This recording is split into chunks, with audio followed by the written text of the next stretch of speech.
सो विद्यार्थियों, इस वीडियो ਦੇ ਵਿੱਚ ਮੈਂ ਤੁਹਾਡੇ ਵਾਸਤੇ ਪ੍ਰਾਰਥਨਾ ਜਿਹੜਾ ਵਾਰਤਕ ਦਾ ਪਾਠ ਹੈ ਉਸ ਨੂੰ ਲੈ ਕੇ ਆਇਆ ਹਾਂ। ਇਹ ਵੀਡੀਓ ਵੀ ਜਿਹੜੀ ਬਣਾ ਰਹੇ ਹਾਂ ਸਿਰਫ ਤੁਹਾਡੀ ਕੁਇਕ ਰਿਵੀਜ਼ਨ ਦੇ ਵਾਸਤੇ ਬਣਾ ਰਹੇ ਹਾਂ, ਜਿਸ ਕਰਕੇ ਪੂਰਾ ਪ੍ਰਾਰਥਨਾ ਪਾਠ ਜਿਹੜਾ ਹੈਗਾ ਆਪਾਂ ਜਮਾਤ ਦੇ ਵਿੱਚ ਕੀਤਾ ਕਈ ਵਾਰ, ਠੀਕ ਹੈ। ਅਗਰ ਪੂਰਾ ਪਾਠ ਅਸੀਂ ਲੈ ਕੇ ਬੈਠ ਜਾਾਂਗੇ ਤਾਂ 20 ਮਿੰਟ ਦਾ ਤਾਂ ਪਾਠ ਹੀ ਨਿਕਲ ਜਾਏਗਾ। ਸੋ ਮੈਂ ਕੀ ਕਰ ਰਿਹਾ, ਮੈਂ ਸਿਰਫ ਤੇ ਸਿਰਫ ਸਾਰ ਕਰਾਂਗੇ ਔਰ ਇੱਕ ਤੁਹਾਨੂੰ ਜਿਹੜੇ ਪਾਠ ਪੁਸਤਕ ਦੇ ਵਿੱਚ ਕੁਐਸਚਨ ਨੇ 7 ਤੋਂ 8 ਉਹ ਪ੍ਰਸ਼ਨ ਆਪਾਂ ਡਿਸਕਸ ਕਰਾਂਗੇ। ਐਂਡ ਇੱਕ ਹੋਰ ਕਿਤਾਬ ਤੋਂ ਮੈਂ ਕੁਝ ਪ੍ਰਸ਼ਨ ਜਿਹੜੇ ਹੈਗੇ 7-8 ਲੈ ਕੇ ਆਇਆ। ਉਹਨਾਂ ਤੋਂ ਬਾਅਦ ਮੈਨੂੰ ਉਮੀਦ ਹੈ ਕਿ ਕੋਈ ਵੀ ਕੁਐਸਚਨ ਤੁਹਾਡਾ ਜਿਹੜਾ ਪੇਪਰ ਦੇ ਸੰਦਰਭ ਦੇ ਆਪਾਂ ਗੱਲ ਕਰੀਏ, ਪੇਪਰ ਦੇ ਹਿਸਾਬ ਦੇ ਨਾਲ ਕੋਈ ਵੀ ਕੁਐਸਚਨ ਬਾਹਰੋਂ ਨਹੀਂ ਆ ਸਕਦਾ, ਠੀਕ ਹੈ। ਸੋ ਆਪਾਂ ਗੱਲ ਕਰਦੇ ਹਾਂ ਪ੍ਰਾਰਥਨਾ ਜਿਹੜਾ ਵਾਰਤਕ ਦੀ ਰਚਨਾ ਤੁਹਾਡੀ ਹੈਗੀ ਆ ਉਹ ਡਾਕਟਰ ਬਲਬੀਰ ਸਿੰਘ ਜੀ ਦੁਆਰਾ ਲਿਖੀ ਗਈ ਹੈ। ਡਾਕਟਰ ਬਲਬੀਰ ਸਿੰਘ ਜਿਹੜੇ ਹੈਗੇ ਨਾ ਉਹ ਭਾਈ ਵੀਰ ਸਿੰਘ ਜਿਹੜੇ ਕਵੀ ਨੇ, है ना, आधुनिक कवि, उन्होंने छोटे भरा ने उन्होंने ये वार्तक रचना लिखी है जिहदे विच उन्होंने दस्सिया कि अरदास जिहड़ी हैगी, अरदास मतलब प्रार्थना प्रेयर अपने अपने धर्म के हिसाब के नाल जिवें मर्जी करते हैं, ठीक है। अपने वड्डे नूं अपने परमात्मा नूं प्रार्थना प्रेयर रिक्वेस्ट कह लो, जो भी दुआ कहने वो है अरदास, वो है प्रेयर। डॉक्टर बलबीर सिंह के अनुसार कि मनुख के लिए अरदास जिहड़ी बहुत जरूरी है। औखे वेले विच अरदास सब तो वड्डा सुख का साधन। जो कहते हैं कोई भी तुहाडे कोल नहीं खड़दा, कोई भी तुहाडे कोल सोल्यूशन नहीं हुंदा, सारे राह बंद हो जाते हैं, तो फिर साडे हाथ जुड़ जाते हैं, तो इक्को अरदास जिहड़ी है वो साधन बन जाती, सोर्स बन जाता। कई जो मौके बेटा इहो जिहे हुंदे ने जिथे बड़े बड़े गठ मनुख जिहड़े हैगे आ अगे भी अरदास तो बिना होर कोई राह नहीं रह जाता। भाव बड़े तो बड़े बाहुबलियां दे अगे भी अरदास तो बिना कोई होर हल नहीं रह जाता। इत्थों तक कि सुकरात ਜਿਹੜਾ ਸੁਕਰਾਤ ਵਰਗਾ ਸਿਆਣਾ ਬੰਦਾ ਸੀ, ਜਿਹੜਾ ਮੌਤ ਦੀ ਵੀ ਪਰਵਾਹ ਨਹੀਂ ਕਰਦਾ ਹੁੰਦਾ ਸੀ, ਉਹ ਵੀ ਬੰਦਾ ਅਰਦਾਸ ਦਾ ਕਾਇਲ ਸੀ, ਅਰਦਾਸ ਨੂੰ ਪਸੰਦ ਕਰਦਾ ਸੀ। ਹੁਣ ਆਪਾਂ ਗੱਲ ਕਰੀਏ ਸਿੱਖ ਧਰਮ ਦੇ ਵਿੱਚ। ਸਿੱਖ ਧਰਮ ਦੇ ਵਿੱਚ ਅਰਦਾਸ ਜਿਹੜੀ ਹੈਗੀ ਉਹਦੀ ਬਹੁਤ ਅੱਛੇ ਤਰੀਕੇ ਦੇ ਨਾਲ ਇੱਕ ਵਿਸ਼ੇਸ਼ ਮਹੱਤਤਾ ਵਾ, ਬਹੁਤ ਵੱਡੀ ਇੰਪੋਰਟੈਂਸ ਹੈ। ਸਿੱਖ ਧਰਮ ਦੇ ਵਿੱਚ ਬੇਟਾ ਖੁਸ਼ੀ ਦਾ, ਗਮੀ ਦਾ ਜਾਂ ਕੋਈ ਵੀ ਮੌਕਾ ਹੋਵੇ, ਅਰਦਾਸ ਤੋਂ ਬਿਨਾਂ ਉਹ ਖਾਲੀ ਨਹੀਂ ਹੁੰਦਾ। महाराजा रणजीत सिंह के काल के एक बहुत वड्डा सरदार हुंदा सी, वो महाराज के खिलाफ हो गया। महाराजा रणजीत सिंह ने रणजीत सिंह ने उसनूं कैद करके रोहतास के किले दे विच कैद कर लिया। वो कैद विच रहिंदे होया परमात्मा नूं बुरा भला कहंदा रहिंदा सी, भावें कपटी जिहा बंदा सी, उहनूं कुछ पसंद नहीं सी, हरेक नूं बुरा भला, परमात्मा का नाम अरदास तां उहदे लई कोई चीज़ नहीं सी, बुरा भला कहंदा रहिंदा सी। वो कैद विच रहिंदे परमात्मा नूं बुरा, लोकां नूं बुरा कहा। एक दिन समा पास करने, टाइम पास करने के लिए ना उन्हें अपनी कुटिया के जाले फरोलने शुरू कर दिते, तो वो हाथ एक पोथी लगी, एक धार्मिक ग्रंथ एक छोटा जहा लग्या। पढ़द्या उसने पढ़िया सद बख्शिंद सदा मेहरबाना सबना देही आधार।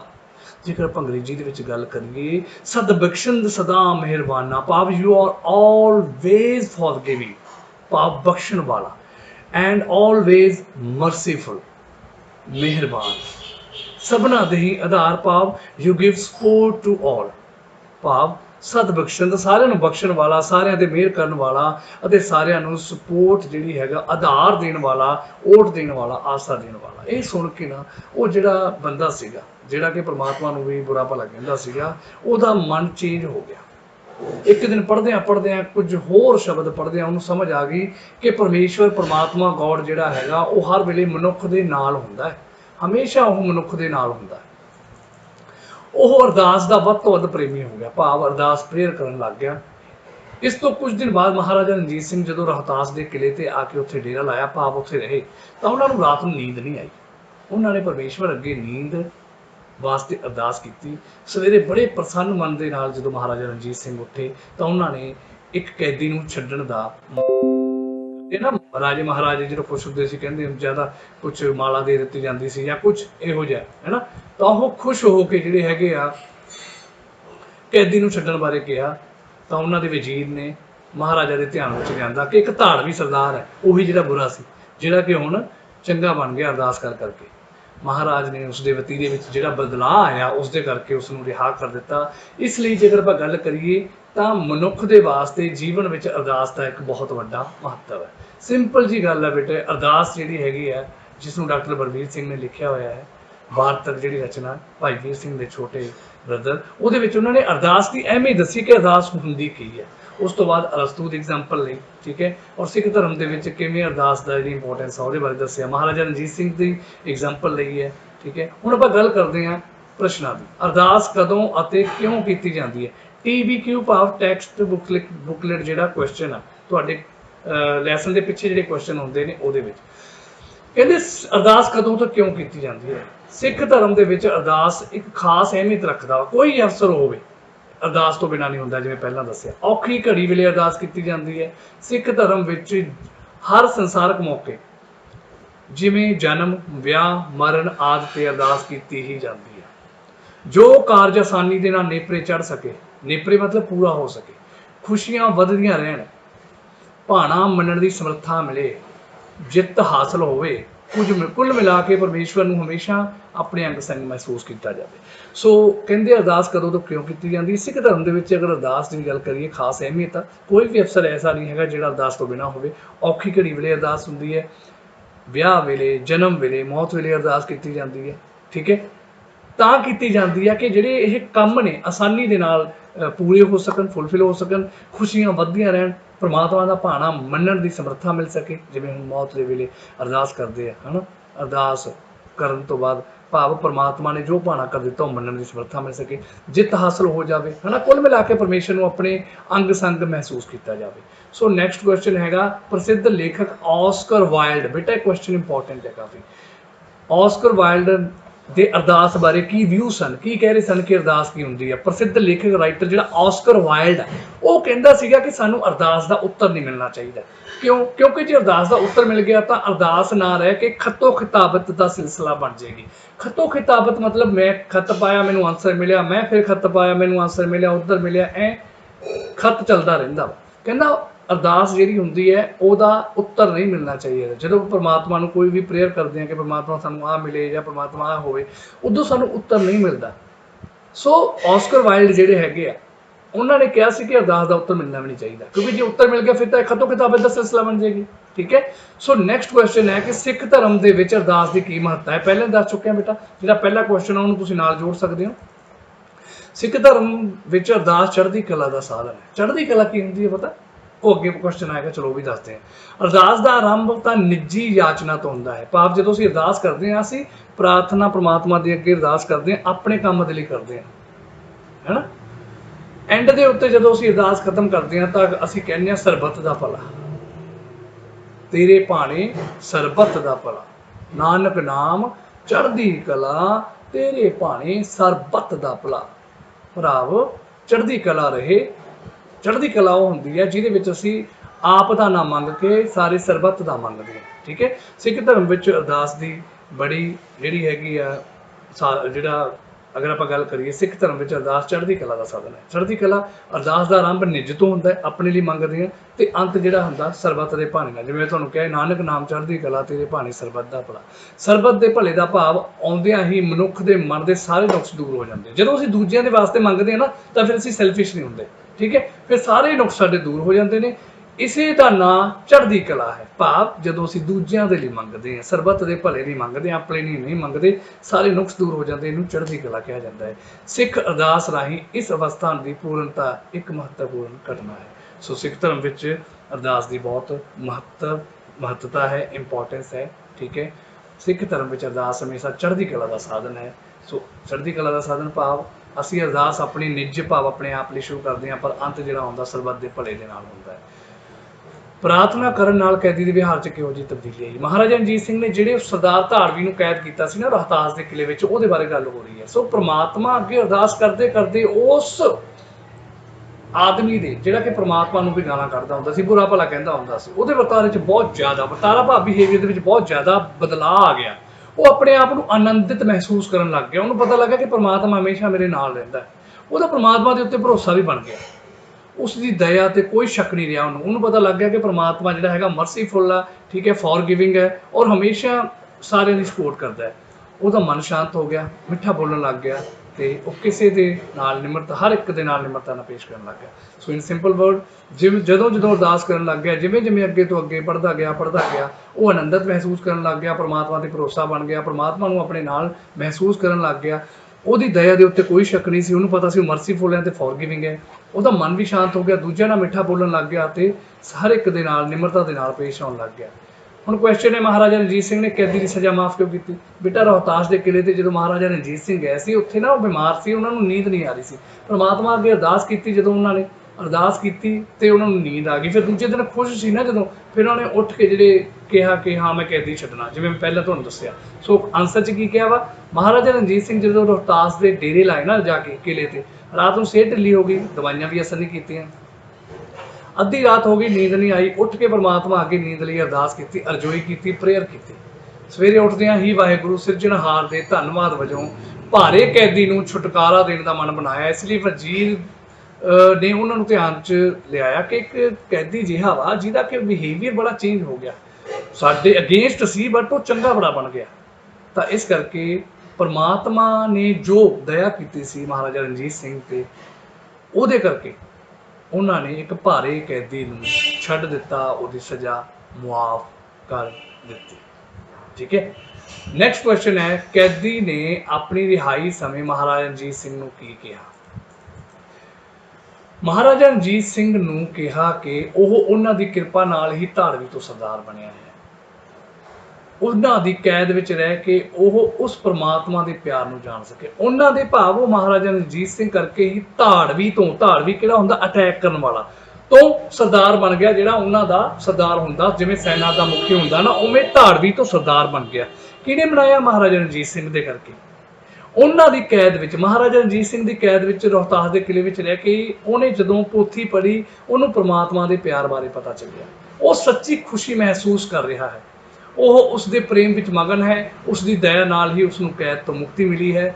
ਹੁਣ ਉਹੀ ਪਰਮਾਤਮਾ ਉਸ ਨੂੰ ਭਵਜਲ ਤੋਂ ਛੁਟਕਾਰਾ ਬਖਸ਼ੇਗਾ। ਭਾਵ ਉਹਨੇ ਦੱਸਿਆ ਕਿ ਇਹਦੇ ਵਿੱਚ ਉਸਨੇ ਮਹਾਰਾਜਾ ਰਣਜੀਤ ਸਿੰਘ ਬਾਰੇ ਗੱਲ ਕੀਤੀ ਔਰ ਪਰਮਾਤਮਾ ਦੇ ਬਾਰੇ ਗੱਲ ਕੀਤੀ। ਨੈਕਸਟ ਕੁਐਸਚਨ ਹੈ, ਲੇਖਕ ਅਨੁਸਾਰ ਮਨੁੱਖ ਨੂੰ ਸਮਾਜ ਵਿੱਚ ਕਿਵੇਂ ਵਿਚਰਨਾ ਚਾਹੀਦਾ ਹੈ, ਕਿਵੇਂ ਰਹਿਣਾ ਚਾਹੀਦਾ ਹੈ?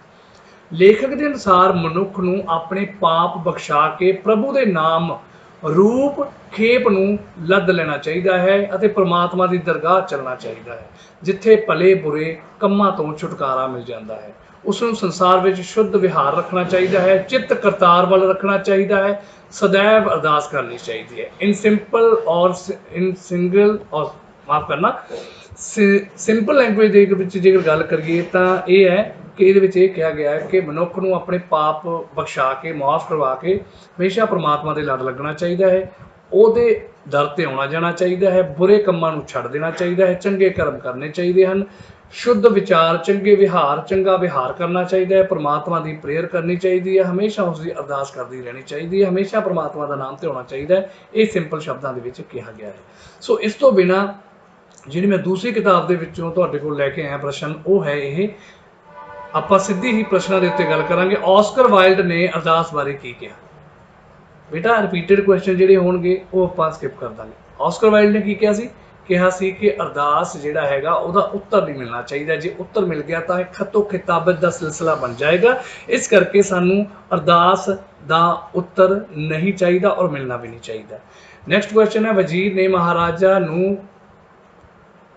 ਮਹਾਰਾਜ ਨੂੰ ਕਿਸ ਨੂੰ ਰਿਹਾ ਕਰਨ ਲਈ ਕਿਹਾ ਤੇ ਕਿਉਂ? ਸੋ ਵਿਦਿਆਰਥੀਓ, ਇਹ ਕੁਐਸਚਨ ਦਾ ਆਨਸਰ ਹੈ,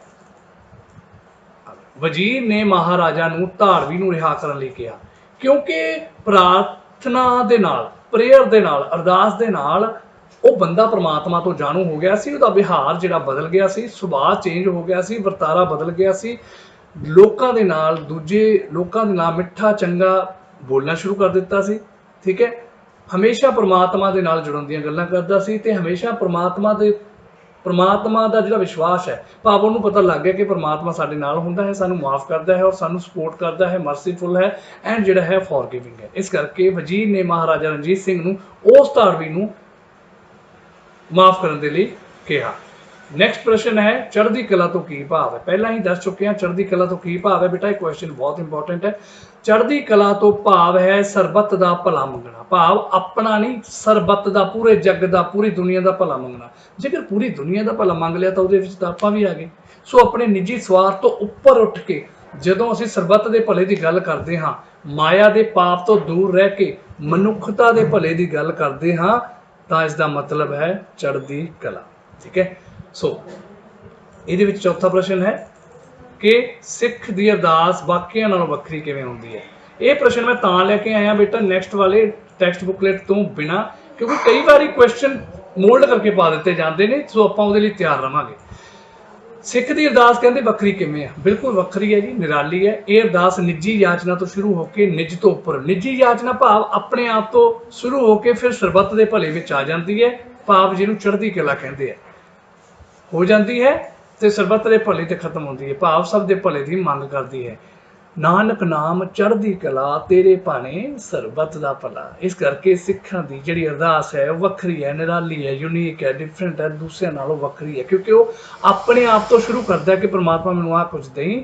ਉਸ ਅਰਦਾਸ ਦੇ ਐਂਡ ਵਿੱਚ ਹਰ ਇੱਕ ਜਗ੍ਹਾ, ਚਾਹੇ ਉਹ ਖੁਸ਼ੀ ਦਾ ਮੌਕਾ, ਦੁੱਖ ਦਾ ਮੌਕਾ, ਜਿਹੋ ਜਿਹਾ ਮਰਜ਼ੀ ਮੌਕਾ, ਤਾਂ ਅਰਦਾਸ ਦੇ ਵਿੱਚ ਅੰਤ ਦੇ ਵਿੱਚ ਇਹ ਕਿਹਾ ਜਾਂਦਾ ਹੈ ਕਿ ਨਾਨਕ ਨਾਮ ਚੜ੍ਹਦੀ ਕਲਾ ਤੇਰੇ ਭਾਣੇ ਸਰਬੱਤ ਦਾ ਭਲਾ। ਸੋ ਅਸੀਂ ਆਪਣੇ ਪਾਪਾਂ ਨੂੰ ਕਿਵੇਂ ਬਖਸ਼ਾ ਸਕਦੇ ਹਾਂ? ਨੈਕਸਟ ਵਾਲਾ ਪ੍ਰਸ਼ਨ ਹੈ। ਇਹ ਪ੍ਰਸ਼ਨ ਬੁਕਲੇਟ ਦੇ ਵਿੱਚ ਨਹੀਂ ਸੀਗਾ, ਸੋ ਮੈਂ ਵੱਖ ਲੈ ਕੇ ਆਇਆ। ਇਹ ਦੁਨੀਆ ਥੋੜੇ ਹੀ ਦਿਨਾਂ ਦੀ ਹੈ, ਅੰਤ ਨੂੰ ਪਰਮੇਸ਼ਵਰ ਦੀ ਦਰਗਾਹ ਤੇ ਚੱਲਣਾ ਹੈ, ਬੁਰੇ ਭਲੇ ਕੰਮਾਂ ਦਾ ਨਿਪਟਾਰਾ ਹੋਣਾ ਹੈ। ਸਾਨੂੰ ਜਾਂ ਤਾਂ ਸਦਾ ਦੀ ਖੁਸ਼ੀ ਮਿਲਣੀ ਹੈ ਜਾਂ 84 ਲੱਖ ਜੂਨਾਂ ਦਾ ਨਰਕ ਮਿਲਣਾ ਹੈ। ਭਲਾਈ ਇਸ ਗੱਲ ਵਿੱਚ ਹੈ ਕਿ ਅਸੀਂ ਪਾਪੀ ਵਾਂਗ ਇਸ ਜਗਤ ਵਿੱਚ ਪਿਤਾ ਤੋਂ ਭੁੱਲਾਂ ਬਖਸ਼ਾ ਕੇ ਭਜਨ ਰੂਪੀ ਖਜ਼ਾਨੇ ਨੂੰ ਨਾਲ ਲੈ ਕੇ ਚੱਲੀਏ, ਜਗਤ ਵਿੱਚ ਆਪਣਾ ਵਿਹਾਰ ਸ਼ੁੱਧ ਰੱਖੀਏ, ਪ੍ਰਮਾਤਮਾ ਨਾਲ ਦਿਲ ਲਾਈ ਰੱਖੀਏ, ਮਨ ਲਾਈ ਰੱਖੀਏ, ਸਦਾ ਪ੍ਰਾਰਥਨਾ ਅਰਦਾਸ ਕਰਦੇ ਰਹੀਏ, ਅੰਤ ਸਮੇਂ ਸਾਡੇ ਪਾਪਾਂ ਤੋਂ ਛੁਟਕਾਰਾ ਮਿਲ ਸਕੇ। ਪ੍ਰਾਰਥਨਾ ਵਿੱਚ ਉਹ ਬਲ ਹੈ, ਉਹ ਪਾਵਰ ਹੈ, ਉਹ ਤਾਕਤ ਹੈ ਜੋ ਹਰ ਪਾਪਾਂ ਨੂੰ ਖਤਮ ਕਰ ਸਕਦੀ ਹੈ ਤੇ ਪ੍ਰਮਾਤਮਾ ਦੇ ਚਰਨਾਂ ਵਿੱਚ ਥਾਂ ਦਵਾ ਸਕਦੀ ਹੈ। ਹੁਣ ਸੌਖੇ ਸ਼ਬਦਾਂ ਦੇ ਵਿੱਚ ਮੈਂ ਆਪਣੇ ਸ਼ਬਦਾਂ ਵਿੱਚ ਇਹ ਦੱਸਾਂ ਕਿ ਅਸੀਂ ਆਪਣੇ ਪਾਪਾਂ ਤੋਂ ਛੁਟਕਾਰਾ ਕਿਵੇਂ ਪਾ ਸਕਦੇ ਹਾਂ। ਇਹਦੇ ਵਿੱਚ ਲੇਖਕ ਨੇ ਇਹ ਕਿਹਾ ਕਿ ਅਸੀਂ ਆਪਣੇ ਪਾਪਾਂ ਤੋਂ ਛੁਟਕਾਰਾ ਤਾਂ ਹੀ ਪਾ ਸਕਦੇ ਹਾਂ ਜੇਕਰ ਅਸੀਂ ਉਸ ਪ੍ਰਮਾਤਮਾ ਨਾਲ ਅਰਦਾਸ ਕਰੀਏ, ਬੁਰੇ ਕੰਮ ਛੱਡ ਦਈਏ, ਚੰਗੇ ਕਰਮ ਕਰੀਏ, ਲੋਕਾਂ ਦੇ ਨਾਲ ਚੰਗਾ ਬੋਲੀਏ, ਉਸ ਪ੍ਰਮਾਤਮਾ ਨਾਲ ਅਰਦਾਸ ਜਿਹੜੀ ਹੈ ਚੱਲਦੀ ਰੱਖੀਏ, ਬੁਰੇ ਕੰਮਾਂ ਨੂੰ ਛੱਡ ਕੇ ਚੰਗੇ ਕਰਮ ਕਰਦੇ ਰਹੀਏ, ਉਸ ਪ੍ਰਮਾਤਮਾ ਦੇ ਨਾਲ ਕਨੈਕਟੀਵਿਟੀ ਲਾਈ ਰੱਖੀਏ ਔਰ ਉਹਦੇ ਦਰ ਦੇ ਉੱਤੇ ਜਾਰੀ ਰੱਖੀਏ। ਨੈਕਸਟ ਕੁਐਸਚਨ ਹੈ, ਮਹਾਰਾਜਾ ਰਣਜੀਤ ਸਿੰਘ ਨੂੰ ਨੀਂਦ ਕਿਉਂ ਨਹੀਂ ਆ ਰਹੀ ਸੀ, ਫਿਰ ਉਹਨਾਂ ਨੇ ਕੀ ਕੀਤਾ? ਇਹ ਰਿਪੀਟਡ ਕੁਐਸਚਨ ਹੈ, ਠੀਕ ਹੈ, ਆਪਾਂ ਕਰ ਚੁੱਕੇ ਹਾਂ ਕੀ ਕੀਤਾ ਸੀ ਉਹਨੇ। ਨੈਕਸਟ ਹੈ, ਕੈਦੀ ਦੇ ਮਨ ਤੇ ਰੋਜ਼ਾਨਾ ਸ਼ਬਦ ਪੜ੍ਹਨ ਦਾ ਕੀ ਪ੍ਰਭਾਵ ਪਿਆ, ਇਹ ਵੀ ਆਪਾਂ ਕਰ ਚੁੱਕੇ ਹਾਂ। ਜਦੋਂ ਕੈਦੀ ਦਾ ਮਨ ਪਾਠ ਵਿੱਚ ਲੱਗ ਗਿਆ ਤਾਂ ਉਹਦਾ ਦਿਨੋਂ ਦਿਨ ਪਾਠ ਵੱਲ ਮਨ ਵੱਧਦਾ ਗਿਆ, ਪ੍ਰੇਮੀ ਹੋ ਗਿਆ। ਗ੍ਰੰਥੀ ਕੋਲੇ ਸੱਦ ਕੇ ਉਹ ਪਾਠ ਵਿੱਚ ਲਈ ਔਖੇ ਸ਼ਬਦ ਸਮਝਦਾ। ਗ੍ਰੰਥੀ ਭਾਵ ਜਿਵੇਂ ਹਿੰਦੂ ਧਰਮ 'ਚ ਪੰਡਿਤ ਜੀ ਹੁੰਦੇ ਆ, ਠੀਕ ਹੈ, ਮੌਲਵੀ ਔਰ ਮੁੱਲਾ ਉੱਧਰ ਮੁਸਲਮਾਨਾਂ 'ਚ ਹੁੰਦੇ ਆ। ਸਿੱਖ ਧਰਮ ਦੇ ਵਿੱਚ ਗ੍ਰੰਥੀ ਜਿਹੜੇ ਹੈਗੇ, ਗ੍ਰੰਥ ਦਾ ਜਿਹੜੇ ਐਕਸਪਲੇਨ ਕਰ ਦਿੰਦੇ ਆ ਔਖੇ ਸ਼ਬਦਾਂ ਨੂੰ, ਹੈ ਨਾ, ਉਹਨਾਂ ਨੂੰ ਕੋਲੇ ਬੁਲਾ ਕੇ ਜਿਹੜੇ ਔਖੇ ਸ਼ਬਦ ਹੁੰਦੇ ਸੀ ਉਹਨਾਂ ਬਾਰੇ ਅਰਥ ਸਮਝਦਾ ਹੁੰਦਾ ਸੀ। ਇਹਨਾਂ ਗੱਲਾਂ ਦਾ ਫਾਇਦਾ ਇਹ ਹੋਇਆ ਕਿ ਕੈਦੀ ਦਾ ਬਿਹੇਵੀਅਰ, ਵਰਤਾਰਾ ਚੇਂਜ ਹੋ ਗਿਆ, ਸੁਭਾਅ ਬਦਲ ਗਿਆ, ਹਰੇਕ ਨਾਲ ਮਿੱਠਾ ਬੋਲਣ ਲੱਗ ਗਿਆ, ਨਿਮਰਤਾ ਨਾਲ ਗੱਲ ਕਰਨ ਲੱਗ ਗਿਆ। ਸਾਰੇ ਲੋਕ ਵੀ ਹੈਰਾਨ ਹੋਣ ਲੱਗੇ ਕਿ ਅਜਿਹਾ ਕੀ ਵਾਪਰ ਗਿਆ ਜਿਸ ਕਰਕੇ ਉਹ ਕੈਦੀ ਦਾ ਸੁਭਾਅ ਇੱਕਦਮ ਹੀ ਬਦਲ ਗਿਆ ਹੈ। ਸੋ ਲਾਸਟ ਕੁਐਸਚਨ ਜਿਹੜਾ ਇਹਦੇ ਵਿੱਚ ਹੈ, ਕੈਦੀ ਦੇ ਦਿਲ ਵਿੱਚ ਜਦੋਂ ਪਛਤਾਵਾ ਹੋਇਆ ਤਾਂ ਉਸਨੇ ਸੱਚੇ ਉਸ ਪ੍ਰਮਾਤਮਾ ਅੱਗੇ ਕੀ ਅਰਦਾਸ ਕੀਤੀ? ਜਦੋਂ ਕੈਦੀ ਦੇ ਮਨ ਵਿੱਚ ਸੱਚਾ ਪਛਤਾਵਾ ਹੋਇਆ ਤਾਂ ਉਹਨੇ ਹੱਥ ਜੋੜ ਕੇ ਪ੍ਰਾਰਥਨਾ ਕੀਤੀ ਕਿ ਹੇ ਅਕਾਲ ਪੁਰਖ, ਅਕਾਲ ਜਿਹੜਾ ਕਿ ਸਮੇਂ ਤੋਂ ਰਹਿਤ ਹੁੰਦਾ, ਹੇ ਅਕਾਲ ਪੁਰਖ, ਮੈਂ ਆਪਣੀ ਜਵਾਨੀ ਦੇ ਦਿਨਾਂ ਵਿੱਚ ਕਈ ਆਦਮੀ ਬੇਦੋਸ਼ੇ ਮਾਰੇ ਜਿਹਦਾ ਕੋਈ ਦੋਸ਼ ਨਹੀਂ ਸੀ, ਸੈਂਕੜੇ ਇਸਤਰੀਆਂ ਵਿਧਵਾ ਤੇ ਅਣਗਿਣਤ ਬਾਲ ਅਨਾਥ ਕਰ ਦਿੱਤੇ, ਤੇਰੀ ਸ੍ਰਿਸ਼ਟੀ ਨੂੰ ਦੁੱਖ ਦਿੱਤਾ, ਭਾਵ ਸ੍ਰਿਸ਼ਟੀ ਜੋ ਤੇਰੀ ਕ੍ਰੀਏਟੀਵਿਟੀ ਹੈ, ਜੋ ਤੂੰ ਕ੍ਰੀਏਟ ਕੀਤੀ ਹੈ, ਉਹਨੂੰ ਮੈਂ ਦੁੱਖ ਦਿੱਤਾ। ਛੇਕੜ ਪਾਤਸ਼ਾਹ ਜਿਸ ਨੇ ਮੈਨੂੰ ਧਾੜਵੀ ਤੋਂ ਸਰਦਾਰ, ਛੇਕੜ ਮਤਲਬ ਐਟ ਦਾ ਐਂਡ, ਛੇਕੜ ਮਤਲਬ ਐਟ ਦਾ ਐਂਡ, ਅੰਤ ਵਿੱਚ ਜਿਸ ਨੇ ਮੈਨੂੰ ਧਾੜਵੀ ਤੋਂ ਸਰਦਾਰ ਬਣਾਇਆ ਸੀ, ਭਾਵ ਮਹਾਰਾਜਾ ਰਣਜੀਤ ਸਿੰਘ ਨੇ, ਦਾ ਦੁਸ਼ਮਣ ਹੋ ਗਿਆ, ਉਹਦੇ ਹੀ ਅਗੇਂਸਟ ਹੋ ਗਿਆ ਮੈਂ। ਹੇ ਪਿਤਾ, ਮੈਥੋਂ ਵੱਧ ਕੇ ਕੋਈ ਪਾਪੀ ਨਹੀਂ, ਮੈਂ ਕੁੰਭੀ ਨਰਕ ਦੇ ਯੋਗ ਹਾਂ, ਪਰ ਆਪ ਬਖਸ਼ਿੰਦ ਹੋ, ਯੂ ਆਰ ਮਰਸੀਫੁਲ ਐਂਡ ਫॉरगिविंग, ਤੁਸੀਂ ਬਖਸ਼ਣ ਵਾਲੋ, ਫॉरगिविंग ਹੋ, ਮੈਨੂੰ ਵੀ ਬਖਸ਼ੋ, ਪਲੀਜ਼ ਫॉरगिव ਮੀ। ਇਸ ਪ੍ਰਕਾਰ ਬਹੁਤ ਸਮਾਂ ਪ੍ਰਾਰਥਨਾ ਕਰਦਾ ਰਿਹਾ। ਸੋ ਕੈਦੀ ਨੂੰ ਜਦੋਂ ਸੱਚਮੁੱਚ ਪਛਤਾਵਾ ਹੋਇਆ ਤਾਂ ਉਸਨੇ ਪ੍ਰਮਾਤਮਾ ਦੇ ਅੱਗੇ ਅਰਦਾਸ ਕੀਤੀ ਕਿ ਹੇ ਪ੍ਰਮਾਤਮਾ, ਮੈਂ ਬਹੁਤ ਵੱਡੀ ਗਲਤੀ ਕੀਤੀ ਹੈ। ਮੈਂ ਜਦੋਂ ਸਰਦਾਰ ਸੀ, ਧਾੜਵੀ ਸੀ, ਮੈਂ ਕਈ ਬੇਦੋਸ਼ੇ ਪੁਰਖ ਮਾਰੇ, ਕਈ ਇਸਤਰੀਆਂ ਵਿਧਵਾ ਕਰ ਦਿੱਤੀਆਂ, ਕਈ ਛੋਟੇ ਬਾਲ ਜਿਹੜੇ ਹੈਗੇ ਆ ਉਹਨਾਂ ਦੇ ਸਿਰ ਤੋਂ ਸਾਇਆ ਉਤਾਰ ਦਿੱਤਾ, ਮੈਂ ਤੇਰੀ ਸ੍ਰਿਸ਼ਟੀ ਨੂੰ ਦੁੱਖ ਦਿੱਤਾ, ਮੈਂ ਲੋਕਾਂ ਨੂੰ ਦੁੱਖ ਦਿੱਤਾ, ਮੈਂ ਗਲਤ ਕੀਤਾ। ਮੈਂ ਮਹਾਰਾਜਾ ਰਣਜੀਤ ਸਿੰਘ ਜਿਨ੍ਹਾਂ ਨੇ ਮੈਨੂੰ ਧਾੜਵੀ ਤੋਂ ਸਰਦਾਰ ਬਣਾਇਆ ਉਹਦੇ ਹੀ ਅਗੇਂਸਟ ਹੋ ਗਿਆ, ਮੈਂ ਬਹੁਤ ਗਲਤ ਕੀਤਾ, ਮੈਂ ਪਾਪਾਂ ਦਾ ਭਾਗੀ ਹਾਂ, ਬਟ ਯੂ ਆਰ ਫॉरगिविंग, ਪਲੀਜ਼ ਫॉरगिव ਮੀ। ਇਸ ਪ੍ਰਕਾਰ ਉਹ ਹਮੇਸ਼ਾ ਪ੍ਰਾਰਥਨਾ ਕਰਦੇ ਰਹਿੰਦੇ ਸੀ। ਸੋ ਬੇਟਾ ਇਹ ਸੀ ਕੁਐਸਚਨ ਪ੍ਰਾਰਥਨਾ ਦੇ। ਮੈਨੂੰ ਉਮੀਦ ਹੈ ਕਿ ਤੁਹਾਨੂੰ ਇਹਨਾਂ ਦੇ ਵਿੱਚੋਂ ਹੀ ਪ੍ਰਸ਼ਨ ਆ ਜਾਣਗੇ। ਜੇਕਰ ਕੁਐਸਚਨ ਮੋਲਡ ਹੋ ਕੇ ਵੀ ਆਉਂਦੇ ਆ ਤਾਂ ਕੋਈ ਵੱਡੀ ਗੱਲ ਨਹੀਂ ਹੈਗੀ ਪੁੱਤਰ ਜੀ, ਤੁਸੀਂ ਆਪਣਾ ਦਿਮਾਗ ਲਗਾ ਕੇ ਰੱਖੋ, ਦੈਟਸ ਇਟ। ਇਹੀ ਜਿਹੜੇ ਸੀਗੇ 12 ਤੋਂ 15 ਕੁਐਸਚਨ ਮੈਂ 2-3 ਕਿਤਾਬਾਂ ਨੂੰ ਕੰਸਰਨ ਕਰਕੇ ਤੁਹਾਡੇ ਵਾਸਤੇ ਲੈ ਕੇ ਆਇਆ। ਮੈਨੂੰ ਉਮੀਦ ਹੈ ਕਿ ਪੂਰਾ ਪੇਪਰ ਤੁਹਾਡੇ 40 ਨੰਬਰ ਦੇ 40 ਅੰਕ ਆਉਣਗੇ, ਜਿਵੇਂ ਪਿਛਲੀ ਵਾਰ ਆਏ ਆ। ਤੁਹਾਡੇ ਚੰਗੇ ਪੇਪਰ ਦੀ ਕਾਮਨਾ ਕਰਦਾ ਹੋਇਆ ਨੈਕਸਟ ਵੀਡੀਓ 'ਚ ਮਿਲਦੇ ਹਾਂ। ਪੇਪਰ ਤੋਂ ਇੱਕ ਦਿਨ ਪਹਿਲਾਂ ਲਾਈਵ ਆਵਾਂਗੇ, 10 ਕੁਐਸਚਨ ਪੇਪਰ ਕਰਾਂਗੇ, ਇਹ ਗੱਲ ਦਾ ਧਿਆਨ ਰੱਖਣਾ। ਤਦ ਤੱਕ ਗੋਡ ਬਲੈਸ, ਖੁਸ਼ ਰਹੋ, ਟੇਕ ਕੇਅਰ। ਮਾਤਾ ਪਿਤਾ ਦੀ ਰਿਸਪੈਕਟ ਕਰੋ, ਮਾਂ ਦਾ ਸਤਿਕਾਰ ਜ਼ਰੂਰ ਕਰਿਆ ਕਰੋ, ਛੋਟਿਆਂ ਨੂੰ ਪਿਆਰ ਕਰੋ। ਮਿਲਦੇ ਹਾਂ, ਗੋਡ ਬਲੈਸ।